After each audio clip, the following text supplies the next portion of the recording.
On camera.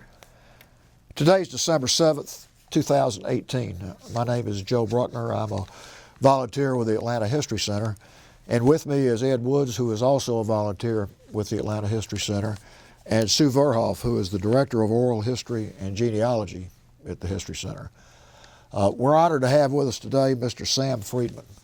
Mr. Friedman is a veteran. He lives here in Atlanta, and he's agreed to come talk to us today about his experiences in the military and in his non-military life.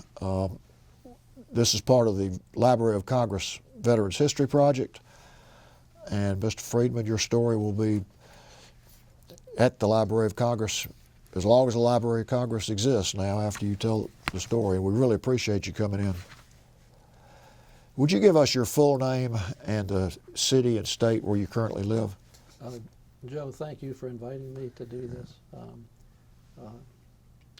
I'm glad I can do it. Samuel G. Friedman. I live in Atlanta, Georgia. Okay.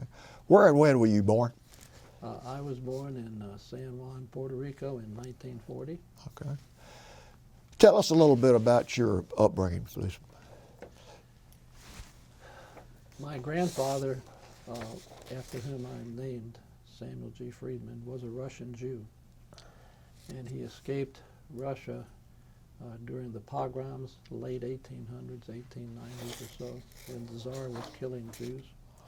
And somehow he got himself to the United States, and he ended up in New York and went into Company 47C of the New York Infantry, and was sent to Puerto Rico in the Spanish-American War, and never left Puerto Rico.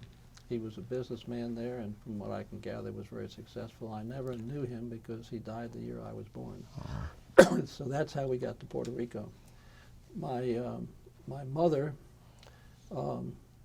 had a graduate degree in English literature and graduated from Syracuse in about 1932 and couldn't get a job because the Depression was on. The Attorney General for the territory of Puerto Rico came to the United States and hired 100 women teachers, put them on a boat, and shipped them down to Puerto Rico, and sent them out over to all the little towns around the island to teach English to the young people growing up in Puerto Rico. She met my father, who grew up there, and and then I came along. My mother was a wonderful lady and a very serious person, and worked very hard to support 3 children. My dad, who was an incredibly smart entrepreneur, was an alcoholic and was missing in action. So I had almost no relationship with him.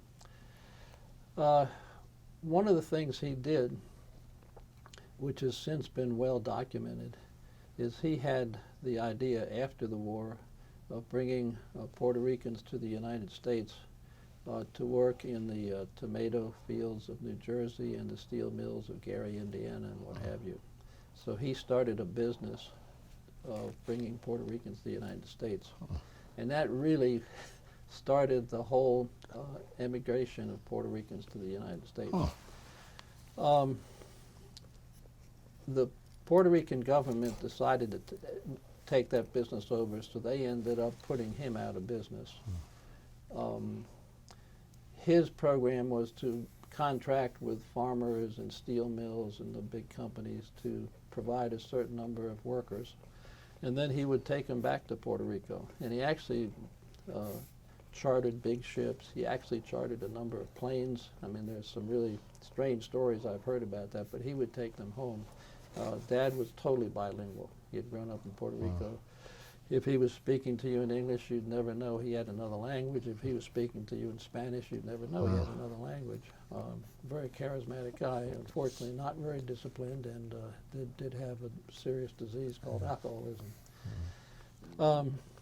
So during that period of my life, during the war, Dad thought that we better leave Puerto Rico. So in 1943, he put us on a boat and brought us up to the States.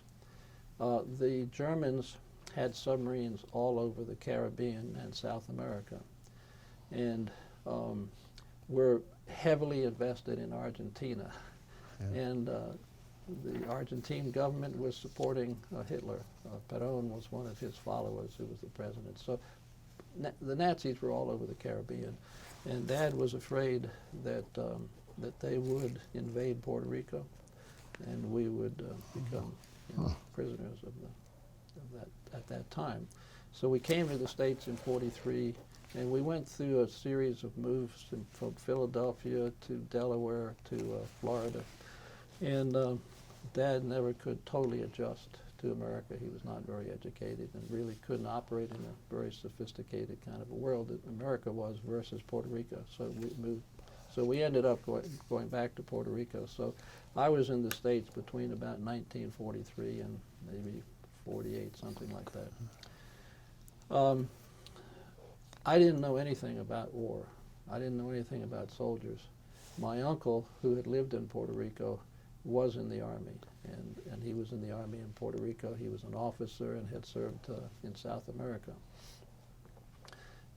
When the war ended and the economy began to come back, Wall Street found Puerto Rico.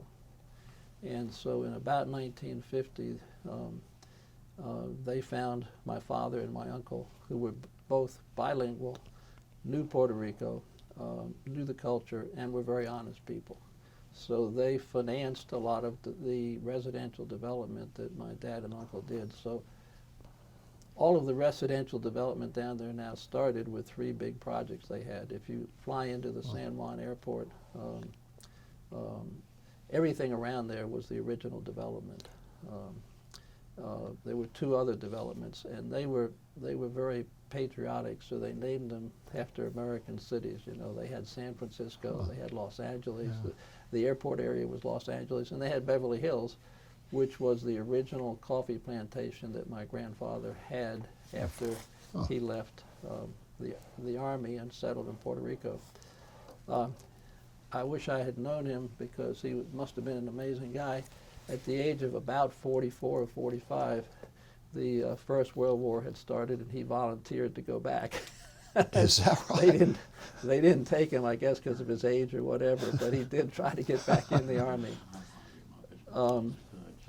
My youth in San Juan was a happy period. I went to a little English school in Santurce, which is a suburb of San Juan.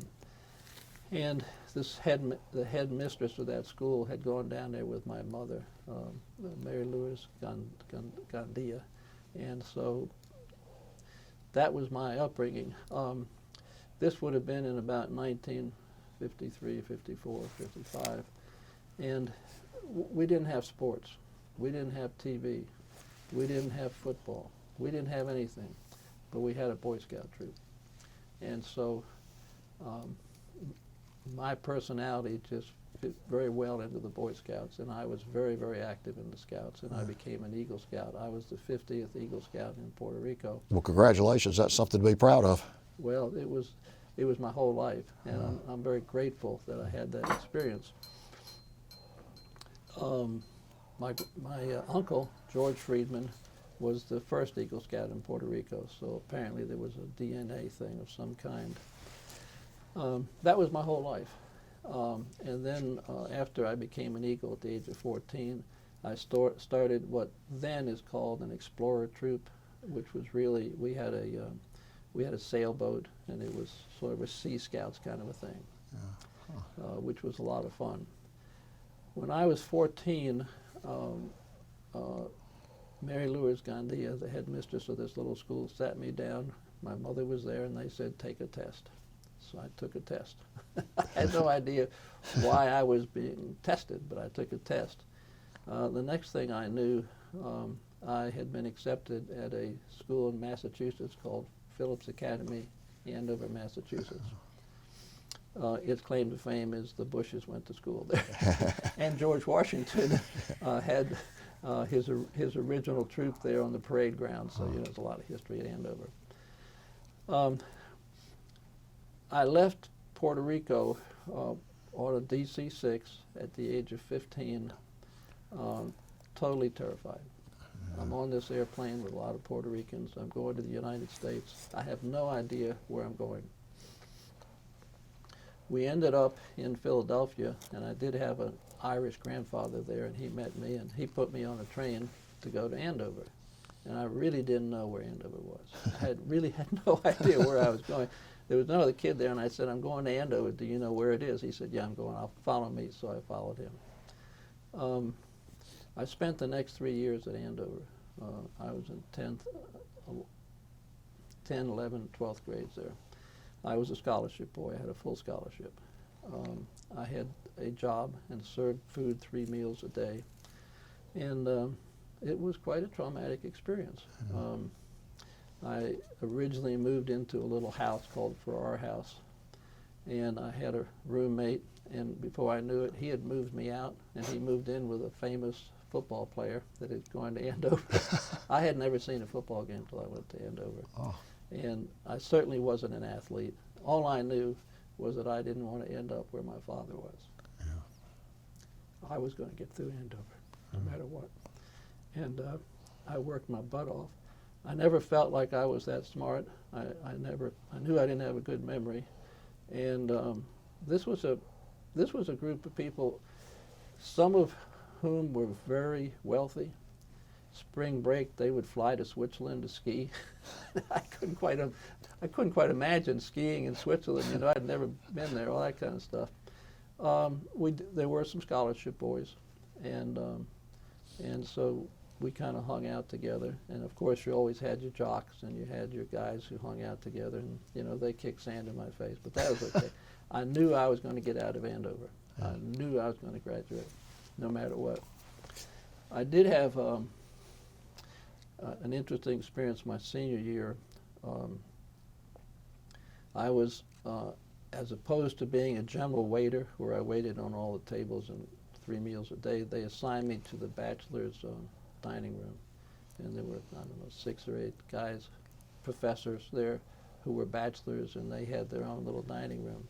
And so I waited on them for a year, and then I got to know them. And one of them was William Sloane Coffin, who, I don't know if people know who he was, but he was a very charismatic religious leader, and he was larger than life.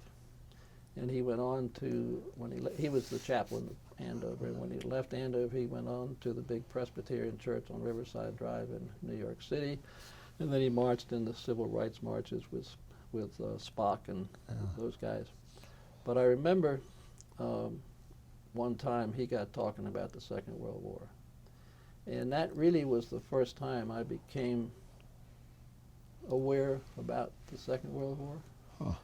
And he was one of these guys who, when he talked, everybody listened. I mean, you just couldn't talk at the same time, because he was so large, he was so impressive. And he was talking about the fact that that he had taken a lot of Russian prisoners, a large group of Russian prisoners, and he was told to turn them over to the Germans. And so he said he turned them over to the Germans, and he turned around to march away, and he was an officer.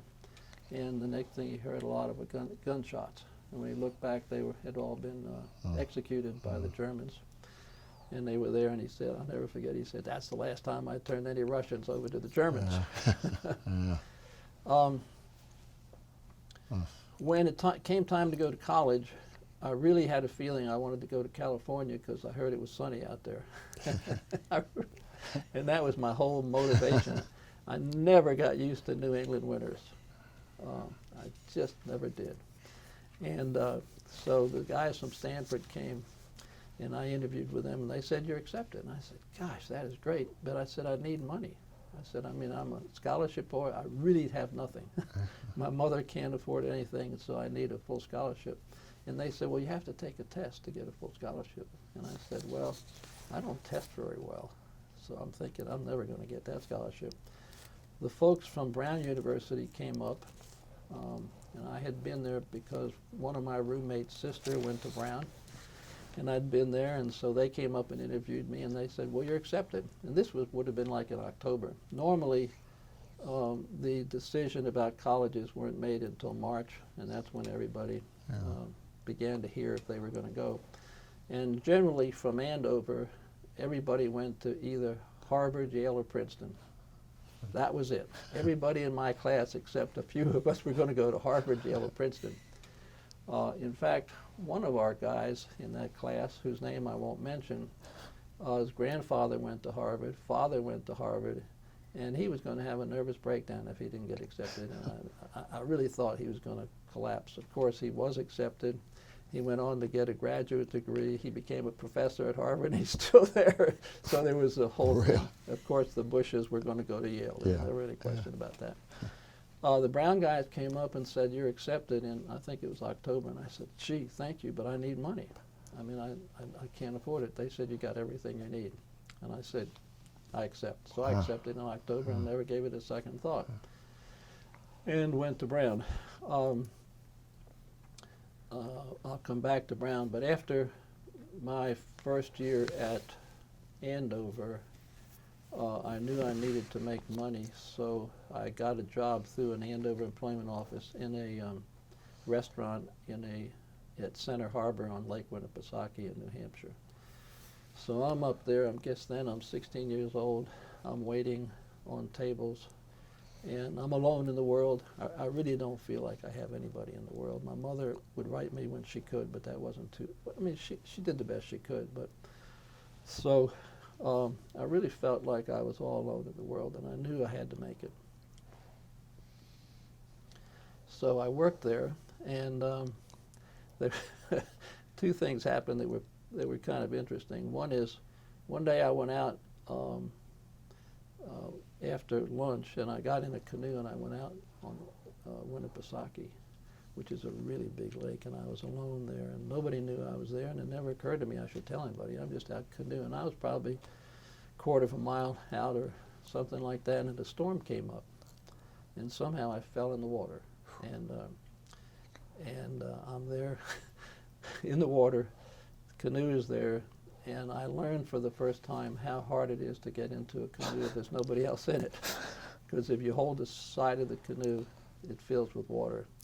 And it took me a long time to get in that canoe, but I finally figured out that if you get at the pointy end, and if you put both arms around it, and you really are careful and go slowly, you can kind of slide over and slide in, which is what I did. Over the years, I've thought about that and wondered why I survived that, because it was really cold, and I was alone there, and you know, it would have been it. So I got through that. Somehow, that summer, I got an infection in my hand, and I don't know why I did, but my hand got as big as a balloon. And so it was clear there was something wrong with it. So there was an older gentleman that I used to wait on, and I don't know, he was really pretty old. He was probably 55 now I look back. But he was a very nice man, and I would wait on him at lunch and dinner, and he would come in and he'd have like 4 martinis at lunch. And he'd stagger back to his room, and then we'd do the same thing for dinner. And he was a very nice man. But then, you know, and I never asked him for a tip, but he would just empty his pockets and it'd all fall on his floor. But when he saw my hand, he said, "You got to go to the hospital." And I said, "How do I get there? You know, I don't have a car." He said, "I'm going to take you." So he took me to a hospital, I think in Franconia or one of those towns, and he left me off on the front steps, and there I am. So I walk in the hospital with a hand that looks like a football, and they took me and they put me out and operated on it, and 3 days later I'm there with a bandage that covers my whole hand, and don't know what to do, so somehow I called the restaurant and I said, "Come get me." So he came and got me and took me back. And I wrote my mother a letter a couple of weeks later, and I said, "Oh, by the way, I just got out of the hospital." At that point, she wrote me and said, "I want you home right away." So I went back to Puerto Rico at the end of the summer. Anyway, I end up at Andover, and at Brown, and you know, that was once again fairly traumatic. I'm a scholarship boy. I was a waiter. I sort of bought a birthday cake business And that was a pretty cool thing. I would go up there a week early, and they would give me the home addresses of all the students who were coming back to France. So it took me about a week, but I had a form letter, and I sent it to all the parents. Dear Mrs. Jones, I understand your son is coming back in September, and I would be happy to deliver a wonderful birthday cake to him on his birthday if you would like. The cost is $18. If you'll send me the money, I will assure him. So every day, about 5 o'clock in the afternoon, I would get 5 or 10 birthday cakes, and I would carry them around campus and deliver them all over the campus and to the girls' school back there. So I became known as the birthday cake man. It was a really cool gig, and everybody bought a birthday cake. So And you met a lot of people doing that too. I met everybody. I met everybody. And those who are still alive still remember me as the birthday cake man. And I made $500 for the year, and that was really cool. Yeah. So I had a job as a waiter. I had my little business, and then at the end of my first year, I went to Alaska, and I had always wanted to go. I'd heard about Alaska, and I said, "This is really cool." So I took a course in archaeology with Dr. James Lewis Giddings, who was an Arctic archaeologist, and he would go up to Alaska every summer, and he would do archaeological research. And he wanted students to come, and there were very few students who wanted to leave their girlfriends and go up to Alaska. I didn't have a girlfriend. I wanted to go to Alaska, so I signed up with him. So in 1959, for the summer of '59, I went to Alaska and lived with a group of Eskimos, a family of Eskimos, above the Arctic Circle, above the Seward Peninsula, in an area called Kotzebue. There's the town that's closest, but we were really on the beaches.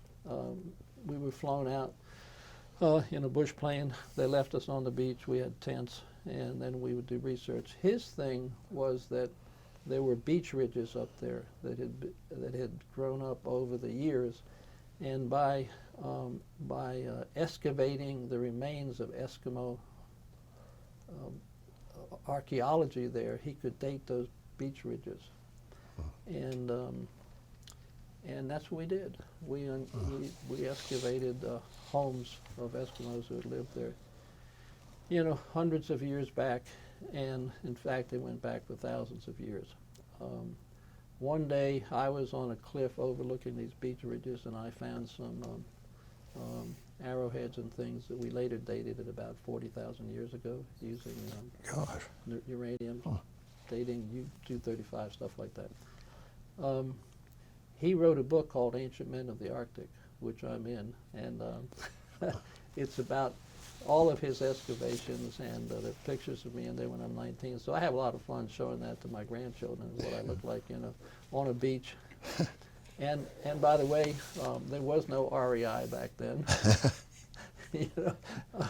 Patagonia hadn't even been thought of at that time. So I went to an Army-Navy store, and I bought Army-Navy jackets that were actually Korean vintage, those long things. That was what I had up there. That was a very interesting summer because I was in a little teeny tent for most of the summer. And Dr. Giddings was an interesting guy, but I was contemplating, thinking about whether I should go into geology or archaeology, and I was working in his museum. And that summer, it hit me that I really was not that interested in studying dead people, that I was more interested in people who were alive. And he was a famous archaeologist, and he was a committed archaeologist, but he was not an interesting person to be with. And I somehow began to realize that I was different than some of the people that were there. There were a couple of other people. Not much to do after we worked all day. We would have dinner in a little food tent, and then we'd crawl in our tents because the mosquitoes were going to eat us alive. But the Eskimo family was the Downey family, and they had a daughter named Lydia. And so Lydia was 12, I was 19, and I would say after dinner, Lydia, let's go take a walk. And we had a .22, and we'd go shoot the .22, and we'd walk along beach ridges. And it was the most pure relationship you could ever have. She was just my friend, you know. Yeah. It never occurred to me that there was anything more than just, you know, let's go take a walk. The next year, Almond Downey used to write Dr. Giddings a letter, and he would say, we're ready for you to come up, and, you know, blah, blah, we got this. And the next year, he wrote a letter and went through the whole thing about what we were going to do, what he was going to do for us when we got there. And then he ended the letter, P.S. Lydia fell off an ice floe and drowned. And I've never totally gotten over that. P.S. Lydia fell off an ice floe and drowned. It took me years and years and years to kind of get over the fact that they lived in a different culture, because she was just my friend, you know, and the fact that it was a P.S. I couldn't understand. Anyway, when I went to Brown, I went into Navy ROTC first year, and I have no idea why I did that. Except that I always liked airplanes and I always liked boats, and it seemed like a good thing to do. And I think my personality really fit into Navy ROTC. I was on the drill team, and I really liked what I was doing on the drill team, and I really liked the whole Navy thing. At the end of my first year, I got very sick, and went back to Puerto Rico, and my dad got me with some doctor who I know was a quack. He was like he was up in the mountains, and he said I had a brain infection, and it kind of seemed to me like I was going to die. I spent that second summer in a dark room at home. We did not own a home. We had an apartment. And so I'm in bed for 3 months, and I'm really sick. I can't walk to the bathroom. I mean, I'm really sick. And I've got a brain infection, according to this guy. And, you know, my life's over. I went back to Brown for my second year, and that was really tough because I just wasn't sure I could operate. I mean, I just feel terrible all the time. The end of that story is that I recovered gradually, and I'll come back to something else. But I had another episode like that when I was 30, and I had another episode like that when I was 40. And each time I ended up in bed for months, and each time nobody could kind of figure out what was going on. The one when I was 30, I went out to Emory, and they said, well, your body's collapsed, your system has collapsed. I mean, nonsense stuff, okay? When I was 40, or 41, I went to a doctor. Same thing happened, and my wife took me to this doctor here, Bill Whaley, and he said, you have lupus. And I said, what is lupus? He said, it's an autoimmune disease. And I said, no, I don't have lupus. No way that I have lupus. Because by that time I'd known I didn't want to be sick anymore. So he took me to a very famous lupus. And I said, I'm not. He said, you're going to see this doctor. And I said, no, I'm not. He said, yes, you are. He's Bill Whaley. Dr. Bill Whaley is a tough guy. Navy veteran, Vietnam Navy veteran, really a mean SOB, and a great guy. He literally, he said, I'm going to carry you there. So he took me to a lupus specialist, and they did all the tests, and they said, you have lupus. So they put me on a drug called Plaquenil, and I took Plaquenil for many years. I set a world's record for the amount of Plaquenil you could take. But anyway, so one of the happiest days of my life, I'm very active in the Lupus Foundation here because of this, and I tell people two things. I say it was a wonderful day when I really finally realized I had lupus, because I knew I wasn't mentally ill. Because all those years I thought I was mentally ill. There was something wrong with me. And number two, you know, I'm the example of somebody who can live a long life with lupus. So it's been in remission for a long time. Got to Brown, went into NROTC.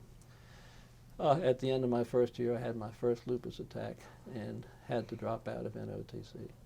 so I wasn't going to become a naval officer.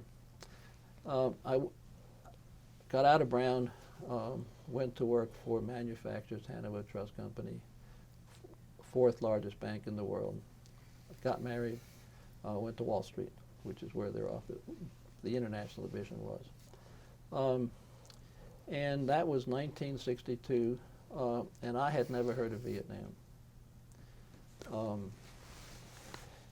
And I didn't think I was going to be drafted because I was married and I was in graduate school at NYU working on a master's. And I had a job, and the general feeling was that you're not going to be drafted. So I really didn't really think I was going to be drafted, but for some reason, I just went down to the Newark Air National Guard and I signed up as an enlisted man. And to this day, I still don't understand why I didn't decide to go become an officer. I would have been a good officer. I would have been a great soldier. But I just went down there. I was in graduate school. I was married. Yeah. I was just working my butt off. Yeah. I would go to school at night. Then I'd take my train out to my apartment, wherever it had several. And then I'd go to Wall Street the next morning and do the drill all over again. Yeah. So signed up with the Air National Guard, didn't have any idea how to really have a military career. They sent me to Lackland Air Force Base, where I went through basic training. I was,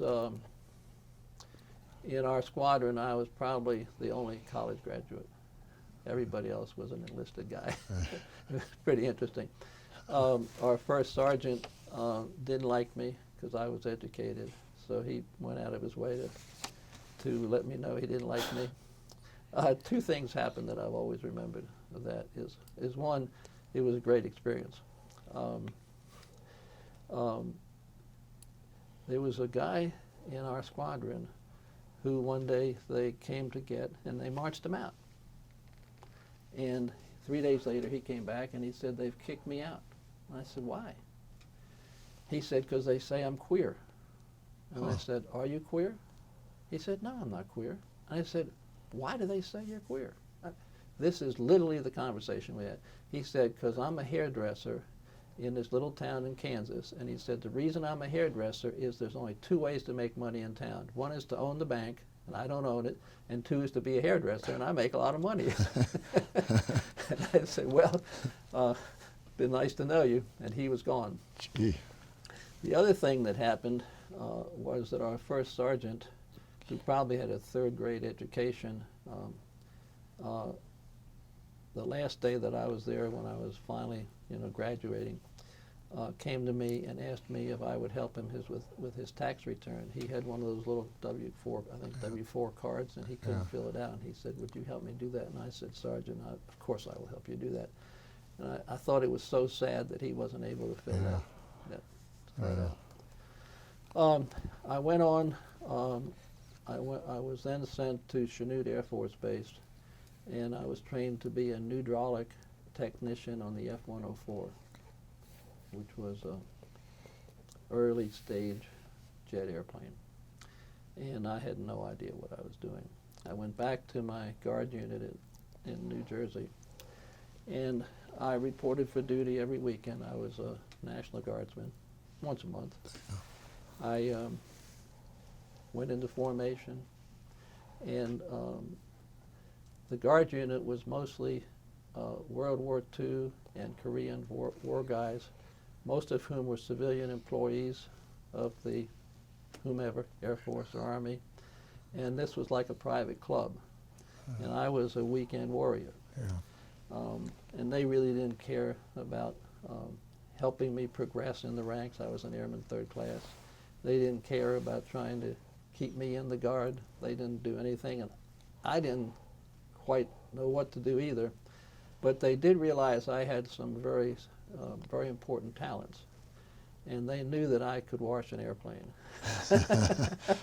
So I spent my career up on one of those big Apple things, where you wash C-121s, which is the Super Constellation.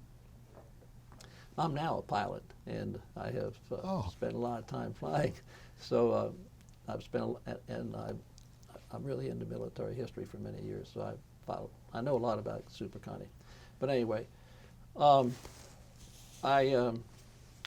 realized I wasn't really cut out to be a banker, and so I came down to Atlanta and joined Standard Oil of Indiana, and was put into sort of an executive program with them, and it's a whole other story. But one thing led to another. They made me assistant to the regional manager, and he was like the vice president of Standard Oil of Indiana. He was a big deal, big executive. And I was his special assistant. I would open his mail and I'd tell him what was important and what wasn't. And I went to him one day, his name was Paul Troop. I said, Mr. Troop, you know, you don't need me to open your mail. I'm happy to do this. But this job that you have me in should not exist. And to his credit, he did away with it. And they promoted me. Good. So I became sales manager for half of the state of Georgia, and had a number of interesting experiences as sales manager. I guess my personality is fairly aggressive, because I got involved. I did some things that where people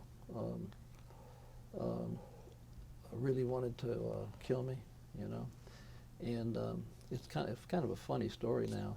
But one of my assignments was a truck stop up in Dalton, Georgia, big truck stop. And I mean, this was a big deal, and this was in my territory. And I had, as a sales manager, I had selected a guy to take over the truck stop. We were running it. We didn't want to run it. We wanted to sell it to sort of a franchisee. And I put this guy through training, and I loaned him money. I had the authority to lend him money.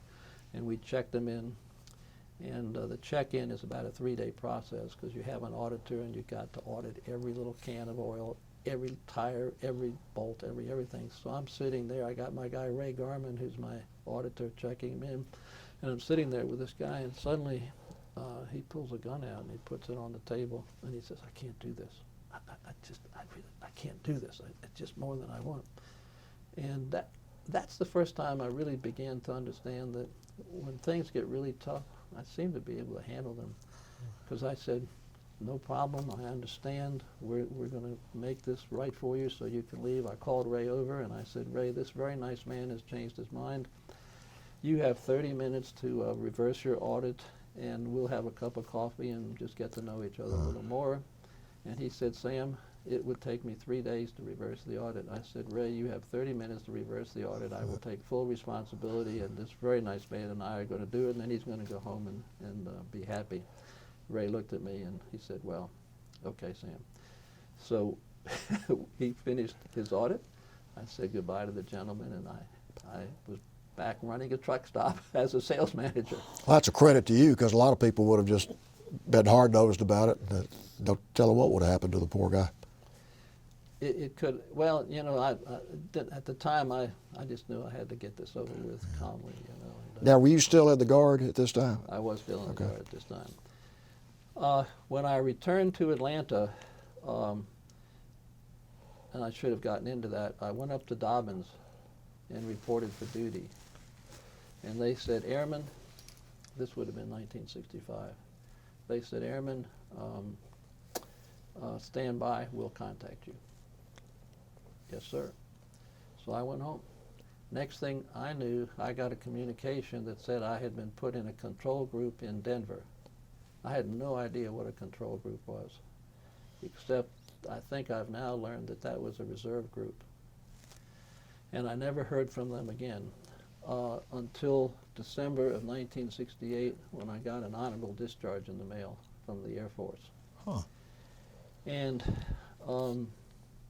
I have since learned that what was going on is Vietnam was well underway then.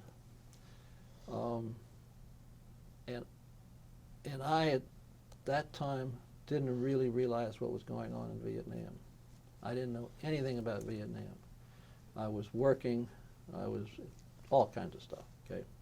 And I would see on TV, you know, footage about battles in Vietnam and the number of people killed, you know, the whole story back then. And I hate to admit this, but for some reason, I never really focused on that, never understood what was going on, didn't know where Vietnam was. I mean, by then I knew it was someplace over there, but didn't know it. I was too busy running my life. And then I got my honorable discharge. What I have since learned is that a lot of the lawyers and a lot of the accountants and a lot of the professional people in Atlanta went to Dobyns to get in the Guard, and he was full of them. I don't know what their motives were, but that's what they did. I didn't know that at that time. The other thing I didn't know, and I didn't know this until the 1990s, is I never understood why I wasn't called up. I mean, when I did know there was a Vietnam, and I thought, well, maybe I'm going to have to go to wherever Vietnam is, in my mind, I was ready to go. I really was ready to go. But it never happened. I'm busy running my life, and, you know, the Guard has said, we'll call you, and so I'm not going to Vietnam. But I know I'll go if I'm asked to go. What I learned many years later was what I believe is the case, is that Johnson did not want to call up the Guard and the reserves because he didn't want the American people to know we were at war. And I will tell you that I regret that I didn't go to Vietnam. And I don't have any guilt about it at all. My wife says I'm the nutcase. I said, no, I'm the kind of guy that should have gone over there.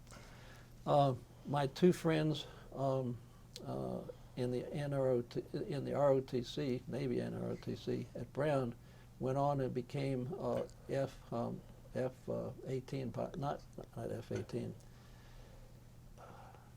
F-4? No, F-8 pilots, F-8 pilots. And they both were killed in Vietnam. And so one of them was John Sherman, Lieutenant John Sherman. And it has always, and again, I don't have any guilt, but it's always bugged me that I didn't go to Vietnam. John was killed. His remains were not brought, what was left of him was not brought back for about 25 years. I went to Vietnam in 2013 with a veterans group to study the war. We studied the war. We went from Hanoi to Ho Chi Minh City, and I wanted to go see what had happened to John.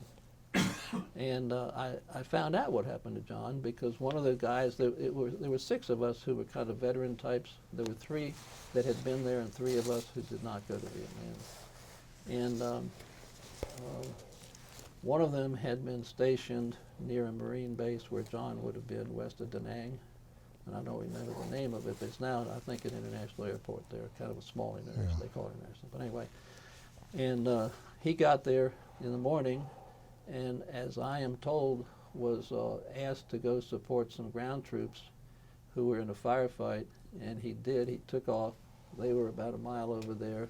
He came in to support them, the Viet Cong, or North Vietnamese, and set up a crossfire, got him, and he flew right into the ground. He never slept a night in Vietnam. He was a great guy. About 8 or 10 years ago, I get a call from a guy who says, "Are you Mr. Friedman?" I said, "Yes, sir."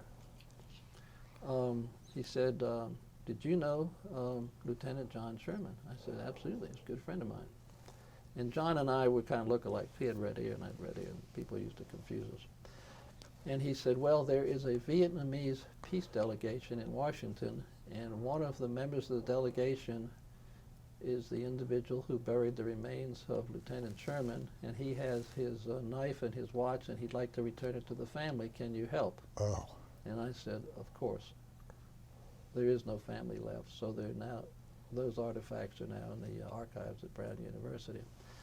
But I'm thinking to myself at that point, by that time, I had studied the war. By that time, I had become interested in military history, and I have quite a large library of military history. That's sort of one of my things. By that time, I had become a founding director of the National Infantry Museum at Fort Benning. and had helped put the museum together, and had spent a lot of time with real soldiers, real Vietnam veterans like you gentlemen, and had really gotten to know a lot about what veterans went through in Vietnam. So when I got that call, I got this funny feeling that, man, life is really strange. Here it is, 50 or 55 years, John died in 67, you know, all these years later, and his artifacts are coming back to me, you know, on behalf of his family.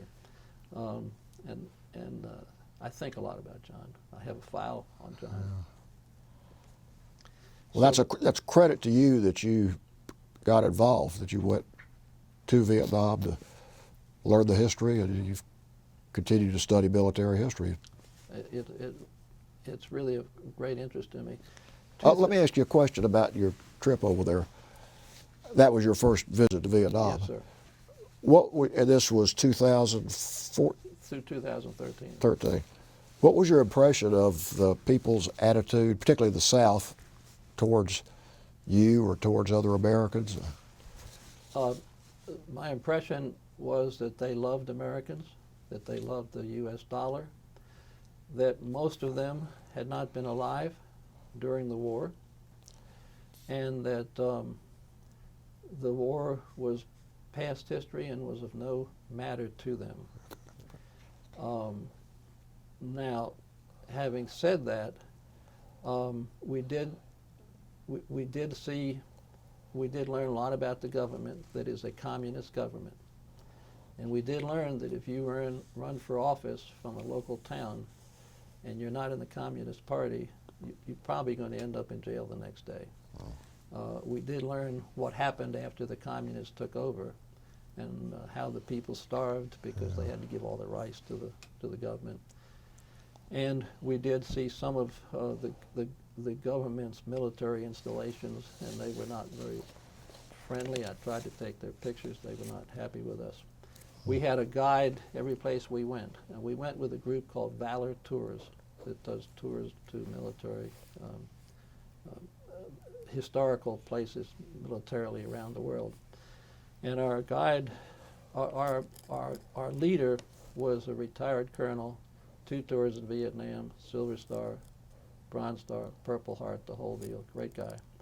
And so, and he goes back 4 times a year. So we were able to learn with his help a lot, but every place we went, we would have a local guide. First day we got there, we were in Hanoi. And we're having dinner with our guide, and our leader, John Dowling, John takes out his maps that he had in 1970 when he was there, and he puts them on the table. And our guide's sitting there, there are a couple of us sitting there, and he's talking about kind of where he was, and our guide looks at him and said, "John, were you on that hill over there?" And John said, "Yeah, yeah." And he said, "John, I was the guy on the hill right across from you that you were trying to get rid of." And and it was a little surrealistic, but it was beautiful because he was as good a friend as we could have, and I'm sure that John sees him 4 times a year over there. So, you know, the war is gone. It's over. Now, having said that, if you go to get a manicure here in Atlanta, your manicurist will be Vietnamese, and I do. My wife finally let me do it right up here. And her father was in the he was a Vietnamese in the American Army, and after the war, he was given the opportunity to get re-educated. And about 12 years later, the communists let him back, and he weighed 90 pounds. Wow. And so I've learned that kind of side of it over there. So I don't think America's ever gotten over the Vietnamese War, in my opinion. And I think much of the history since then, our political history, our international history, and you gentlemen know that better than I do, has come out of what our experience was. Our group of 6 veterans, 3 who were combat veterans, 3 who were not combat veterans, all agreed that we should never have been there. And this was a terrible tragedy. And, but it happened. And a lot of people paid a serious price. like you two gentlemen. So anyway, so then my life has continued since then. How long were you in the Guard? 6 years. 6 years. So Yeah. you got out in, what, Yeah, 60? not full, exactly 6 years. Okay. Yeah. December of 62 to December of 68. Okay.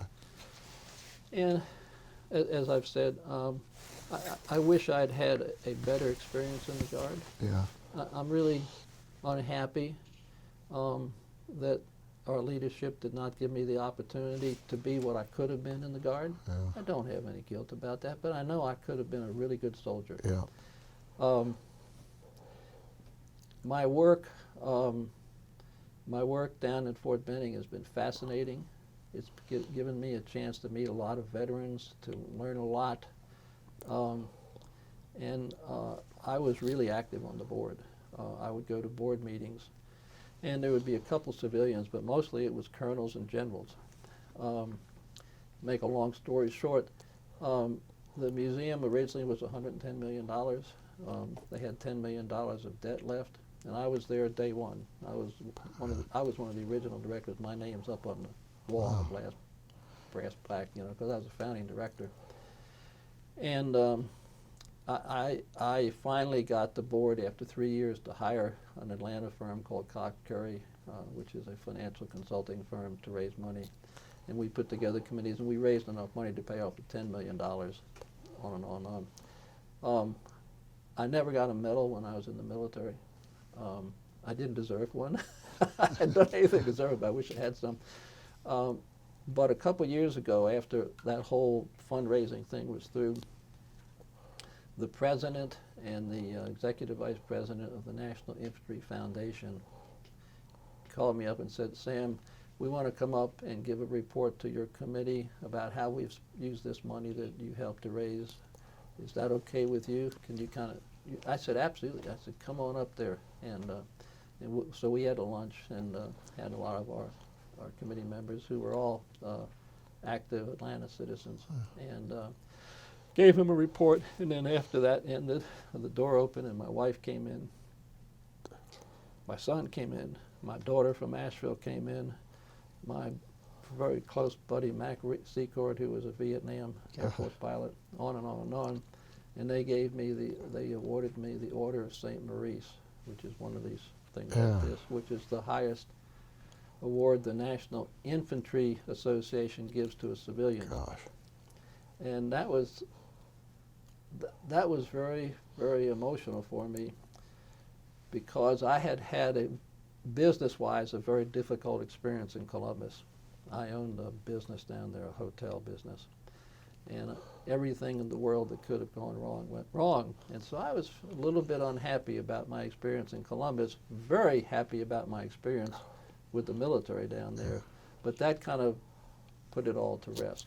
Well, that was a recognition of you serving your country, doing what you did with the museum, because that honors a lot of soldiers, living and dead.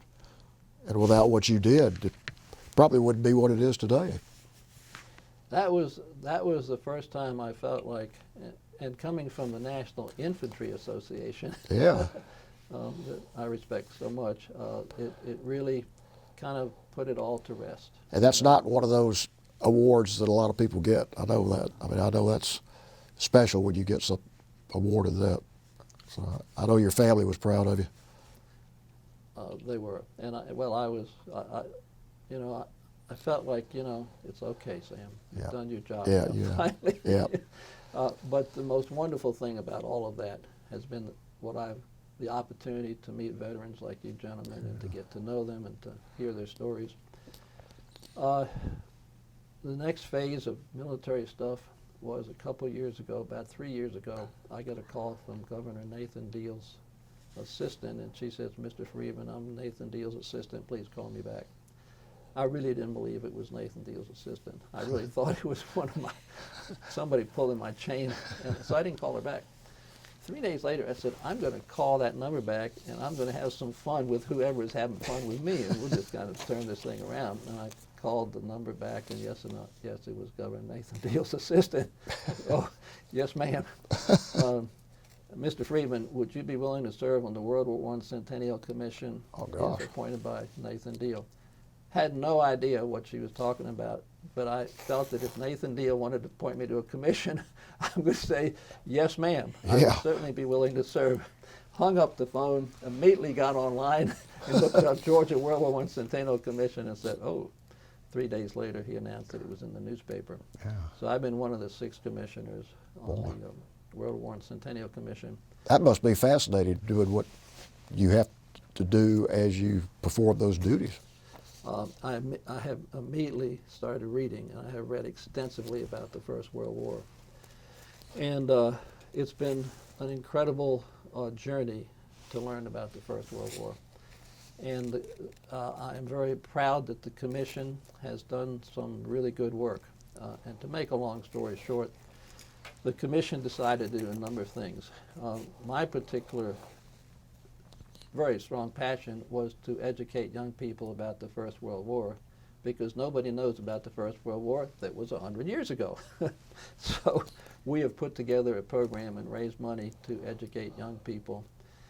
And we've worked with the Georgia Council for the Humanities that has programs in a lot of school districts. So we've had programs in about 55 school districts in Georgia where young people in the different district components of those could write papers about it, study the war, make movies, that kind of stuff. And then we gave awards out, and then we sent 2 kids and their teachers and their family on trips. We sent one to France to tour the World War I battlefields with Ballard Tourist, and the other group we sent up to be there for the dedication of Pershing Park on November 11th recently. And that's been a really good program. We also have published all the information about all of the monuments around the state. It turns out, I learned, that Georgia was one of the states most active in the First World War, if not the most active. And there are monuments all over the state, including Pershing Point right here in Atlanta, with the names of Georgians who died in the First World War. We have updated that information. It's all online, so relatives can see who their relatives were. We've done something else that was kind of interesting. There was a book published by the state, not published, but created by the state in maybe 1921 or 22, that listed all of the soldiers from Georgia who died in the First World War. There were no African American soldiers in that list. So we have created the list of African American soldiers who died, and it's now in that book, and it's now online. Wow. And that's been a worthy thing. Part of the, a major part of the program was to honor Eugene Bullard, who was the first black aviator, American black aviator. And his story is well known in Columbus, and it's kind of well known in certain circles, but not well known in broader circles. And he was not, he tried to get in the Army to become a pilot because he was black. They wouldn't let him in, so he went to France. He flew for the French escadrille, on and on and on and on. And he was never an American soldier until Reagan made him a second lieutenant in about when he was in office. So we're creating a statue of him, which is going to be in the Air Force Museum in Macon. And his story has been very interesting. Did you continue to work in Atlanta up until the present time? I did. I left Stanford of Indiana. I went to work for a prominent real estate development company. I got my master's. I taught real estate and urban affairs at Georgia State at night as an adjunct professor. And one day when I was about 27, not one day, decided when I was 27 I needed to start my own company. So I started a real estate service company called AFCO Realty, and I have owned that all these years. I still own it. AFCO Realty was a commercial real estate services management and development company. As part of that, I got into the hotel industry and built and owned hotels throughout the South.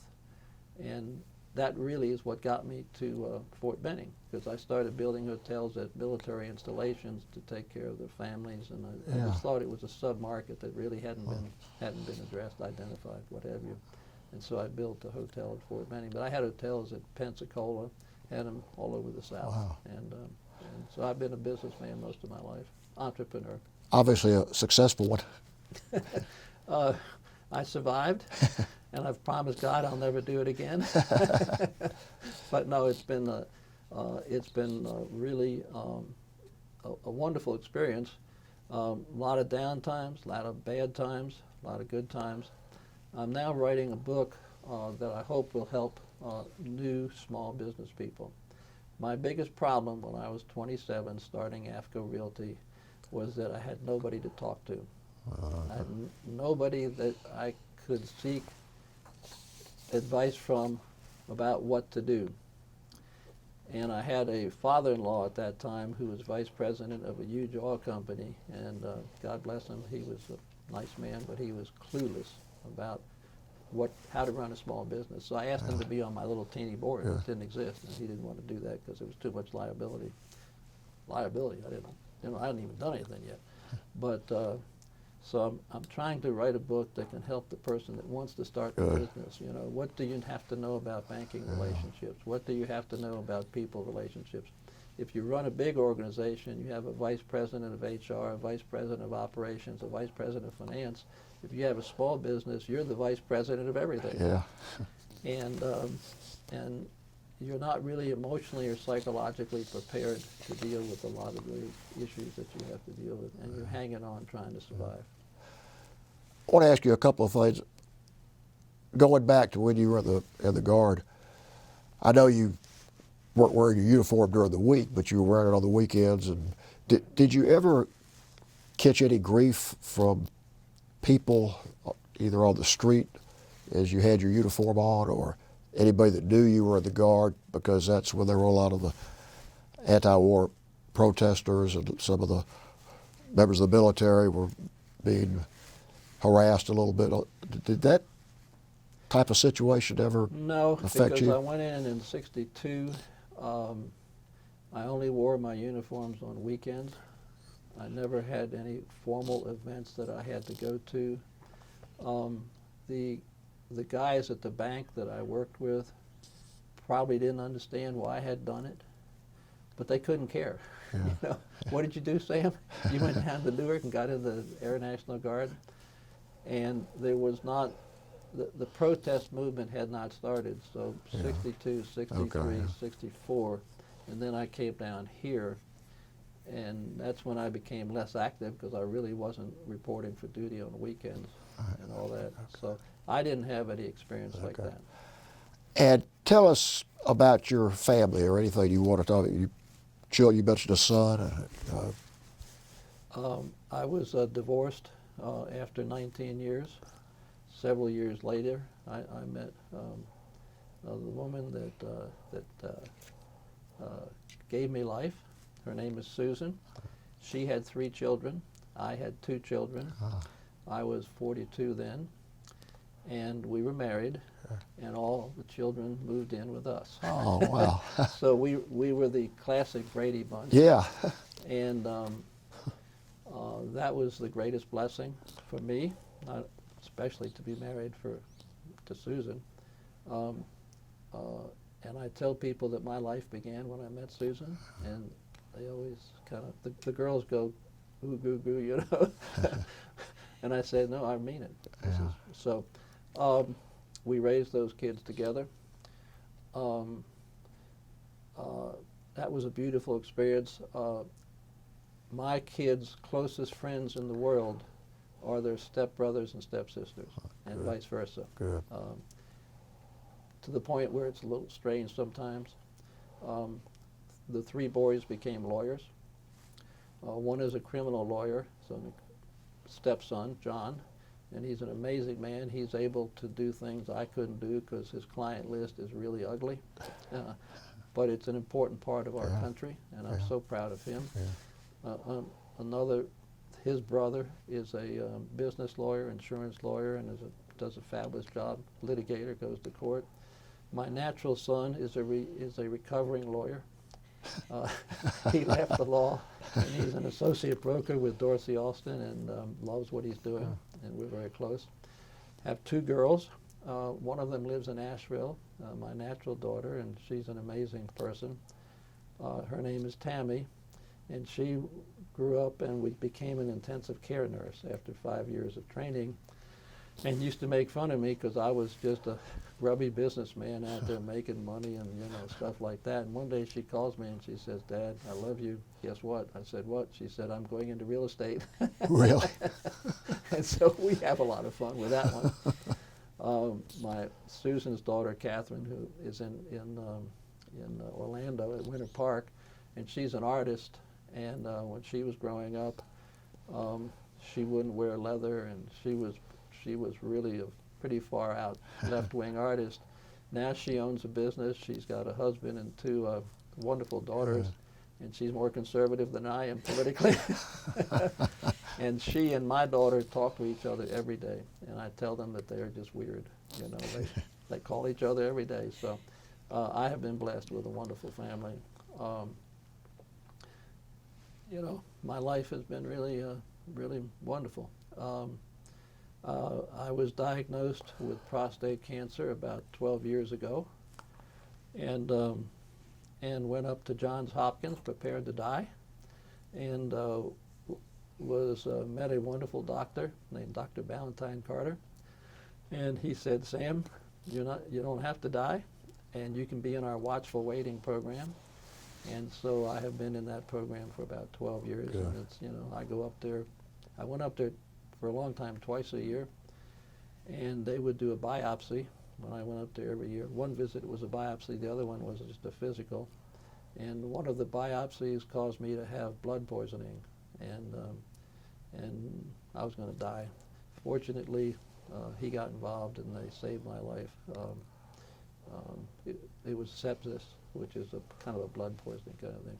But anyway, I've been in the watchful waiting program, and I've been blessed to have the greatest medical care that you can get in our country.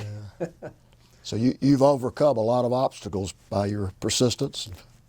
I've had one other problem, and I kind of feel like it may have come out of Vietnam, but there is a lung disease that is caused by a bacteria, an avian bacteria, and it gets in your lungs, and it's not a good thing. And so I ended up with that a few years ago. But it's a long story. I've taken a lot of medication, and I'm doing really great. My lungs work great. Good.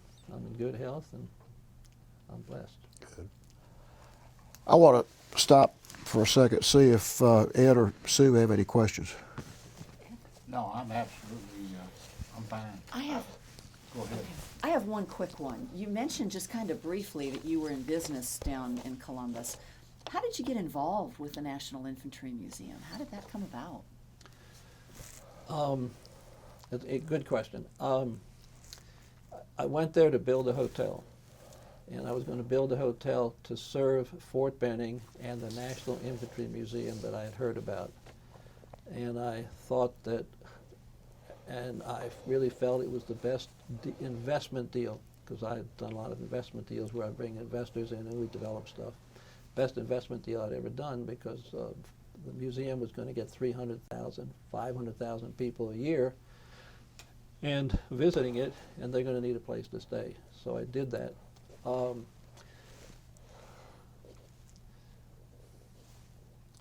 The founding general of the National Infantry Museum, Major General Jerry White, retired, former commanding officer of the 101st Infantry, former CO at Fort Benning, Silver Star, Vietnam veteran, the whole thing, became interested in my hotel and would come visit me a lot. And for some reason took an interest in me. And one day I got a call from him and he said, "Sam, you've been elected to the board." I said, "General White, excuse me, but what do you mean, what board?" And he said, "You're now director of the you're a founding director of the National Infantry Foundation." And I said, "Oh, thank you, sir." And frankly, I didn't know what to say. But I said, "Okay." Thank you, sir. And that was it. So he elected me to the board. The process then was very simple. If he liked you, he put you on the board. There was no committee to nominate board members. You didn't have to do anything. Jerry White was going to put you on the board if he liked you. It's a little different now. But that's how I got on the board. And I have to say it's been a wonderful, wonderful experience because it's given me the chance to learn so much about the military that I didn't know and that I needed to know and wanted to know. Before we stop, I want to give you a chance to say anything else you want to say, anything you left out that you want to fill in the blanks, or any message you have for people who will watch your interview. Just anything you'd like to say that you haven't said. Yes. What I'd like to say is what I say to my family, to all the mothers of my grandchildren, and to all the fathers of my grandchildren, and to all my children, with various reactions. But that message is, I would think that everybody should serve in our military. There are some people who, for one reason or another, can't serve or maybe should not serve. But in my opinion, I would like to see all of my grandchildren go into to the military, to one of the branches, and to have that experience. I personally believe that that is generally the defining experience for many people's lives, men and women. And I would like to see our family encourage their children to do that. I'm very concerned because there's a general feeling amongst mothers that they really don't want their children to go in the military, and that really bothers me. I try to discuss that with members of the family, and I have to be very careful. And my beloved bride, Susan, continually counsels me to really be careful. I have one grandson who's my oldest grandson, who I'm going to try to take down to Fort Benning to a graduation. Good. I have taken many people to a graduation at Fort Benning. Every Thursday and Friday they graduate basic infantry soldiers, 1 to 4 companies. During the war there were 4 companies, now it's 1 or 2. And they do a great job with that graduation, and then you go to the museum. And I hope sometime in the spring to take him and a couple of his buddies down there. Good. And I think I can do that. And I have a feeling if they see it, it may begin to engender some interest. My assistant, Ruthie, who's been with me 19 years, something like that, has a granddaughter who I think should be in the Navy. I won't bore you with these. So I have given her some material about the Navy. And I've helped one other guy get in the Army in terms of I've encouraged him and done a lot of stuff. But that is my concern about our country, is that there's not enough interest in the military and awareness as to how important it is to our country. A strong military and a professional one, and we have the most professional military in the history of America. It wasn't that way when I was in there. You know, my National Guard duty was not, I don't want to speak for Vietnam veterans, but it wasn't the way it is today. What I'm really proud of is now, because of the Nichols-Goldwater Act, the Guard has the same training, the same equipment, and the same missions. And I think that's fabulous. It is. You know, citizen soldiers who are doing the same thing. So that's a concern. And in my own family, I keep struggling with how can I get that subject on the table where people can give it serious thought. And it's hard. That's a great mission to have, though, because I think we probably all 3 of us, I know, agree with what you just said, and I think it's extremely important to do exactly what you're saying. Well, I can't tell you how much we appreciate you coming in here. I mean, you are the epitome of a self-made man. The way you pretty much on your own came from Puerto Rico up to go to school up in the Northeast, not knowing anybody or anything about the area. Start your own business selling cakes. pretty creative. And throughout your whole life, you've been pretty aggressive in becoming successful and also helping the military. What you've done with the Infantry Museum is just outstanding. And we always thank you for your service, for your Guard service, but thank you for your service in connection with the museum and the study of the military history, but taking a trip to Vietnam. I mean, you said something about you didn't go to Vietnam and you might have felt guilty about that. You've got nothing to feel guilty about because you did what you were asked to do, and you've continued to serve your country in ways that you didn't have to.